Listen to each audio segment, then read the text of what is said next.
Hi guys! For this video, nagluto ako ng spicy garlic buttered mixed seafood. So yan, super yummy. So, please, kung gusto niyo ng mga ganitong lutong bahay, please like, share, and subscribe to my channel for more recipes and menus like this. Okay guys? So, eto ang mga ingredients na ginamit ko. Crabs, clams, shrimps, sweet corn, butter, spices and seasonings, with paprika powder and chili powder. Bali, pinakuluan ko muna ang clams at saka ang crabs ng 10 minutes. So, yan guys, para luto na ang loob pag luto natin mamaya. So, yan, naglusaw na ako ng butter. Depende sa inyo kung ganong butter ang gusto nyong gamitin. Ako kasi mas dinamihan ko para mas lasa ko yung butter sa pagkain mamaya.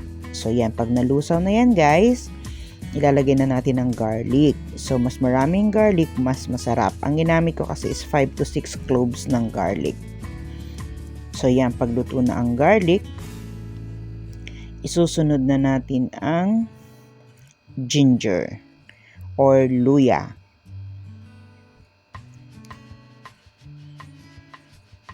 So, wait lang din natin maluto ang ginger or luya.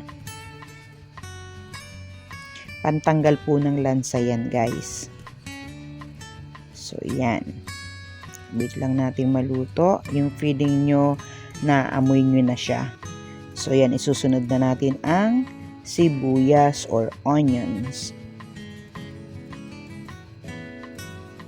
So, wait lang din natin maluto ang sibuyas.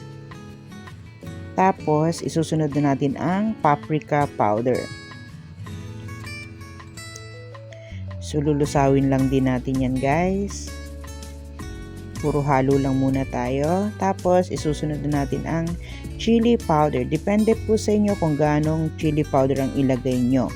Gusto ko kasi maanghang guys. So, kaya medyo marami yan. So, pag nalusaw na rin yan, ilalagay na natin ang clams. So, yan. Luto na yan guys. So, ready to eat na rin ang clams natin. So, halo-halo lang natin para sumama ang spices sa clams. Next, ang crab. So, kinatu ko yan into 2 ang crabs. Yan, para sumuot sa loob ang lasa ng mga seasonings and spices. So, tinakpan ko muna ng konti para medyo kumulo ang ating clams and crabs. So, nilagay ko na rin ang shrimps or hipon. So, wait lang natin na medyo pumula ang balat ng hipon.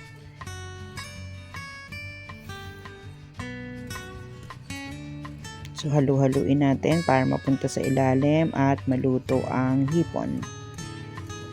So, tinakpan natin para mas mabilis siyang maluto.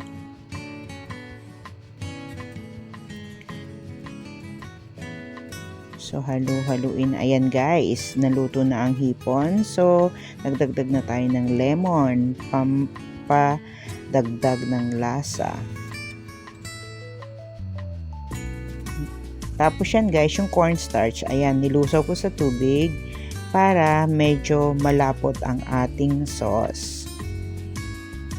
So, ayan, puro halo lang tayo. Tapos, nagdagdag na rin ako ng paminta at salt or asin. So, halu-haluin ulit natin para sumama sa ating niluluto. That's it guys!